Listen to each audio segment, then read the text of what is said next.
ये गोविंद भगवान की जय।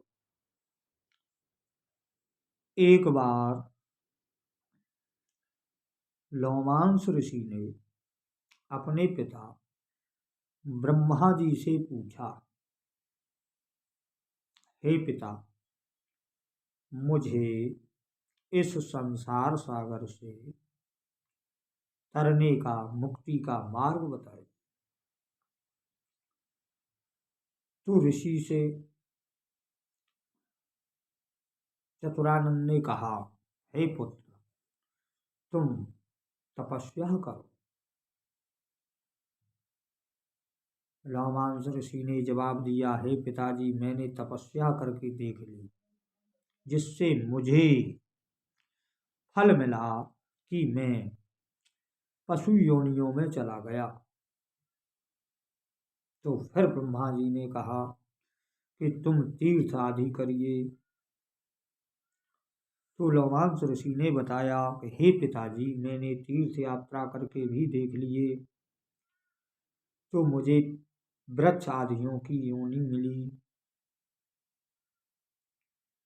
तो ब्रह्मा जी ने बताया कि तुम पूजन कीजिए। लोमांस ऋषि ने कहा, हे पिताजी, मैंने यह करके भी देख लिया, जिससे मुझे जलचर, मछली, कछुआ आदि की योनि मिली, पर मैं मुक्त नहीं हुआ। तपस्या, तीर्थ, पूजन, यज्ञ, मंत्र सब करके देख लिया, पर इस भव सागर से पार नहीं मिला। मैं अनंत योनियों में जाता हूँ और फिर आकर आपका पुत्र हो जाता हूँ। तो ब्रह्मा जी ने कहा कि हे पुत्र, सत्संग करो। कहते हैं लोमांस ऋषि से ब्रह्मा जी कि जहाँ तहाँ साधु तारियां और सकल प्रपंच, जहाँ तहाँ साधु ही तारने वाले हैं, और तो ये सकल प्रपंच है, पूजा, तपस्या, मंत्र, जाप, यज्ञ, ये प्रपंच रचा हुआ है। इससे परम गति नहीं होती, मुक्ति नहीं होती, भव से पार नहीं होता। ये सब प्रपंच है। जहाँ तहाँ साधु तारियां, मीरा को रविदास ने तारा, धर्मदास को कबीरदास ने तारा, विवेकानंद को रामकृष्ण ने तारा। ऐसी परंपरा है कि जो मुक्त हुए हैं उन्हें साधुओं ने ही तारा है, प्रपंच ने नहीं। और तो समस्त सब कुछ प्रपंच ही है।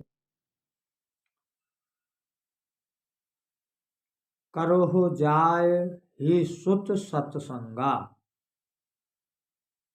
हे पुत्र, तुम जाकर सत्संग करिए, जिससे निसंदेह तुम्हारी परम गति हो जाएगी।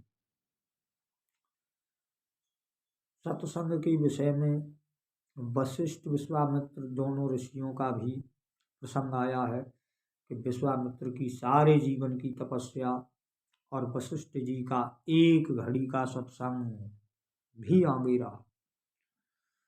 सत्संग के समान कुछ भी नहीं, इसलिए हे सुत सत्संग कीजिए, जिससे तुम्हारी परम गति हो जाएगी। तुलसीदास ने भी कहा है कि जहाँ संत आवत रहें, कथा होय हरि हेत,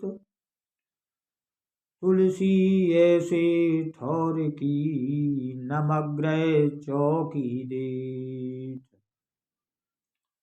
जहाँ संत आते जाते रहते हैं और हरि हेत कथा होती है, उस जगह की नौ ग्रह चौकीदारी करते हैं।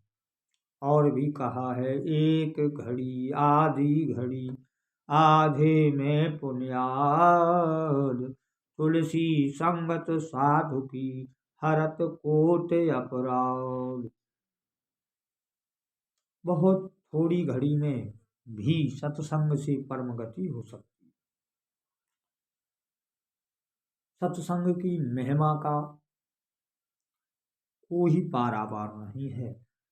सात समुंदर स्याही करूं।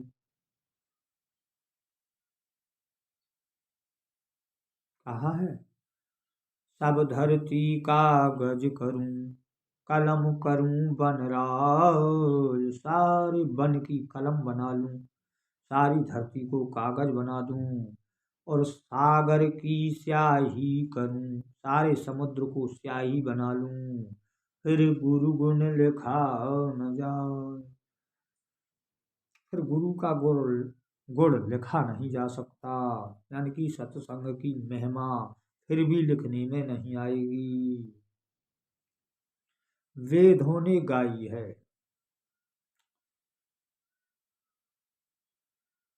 तो सबसे उत्तम विशेषता है सत्संग। सत्संग वह गंगा है जिसमें गोता लगाने से निसंदेह मुक्ति होती है, निसंदेह निर्मल होता है, निसंदेह परम गति पाता है।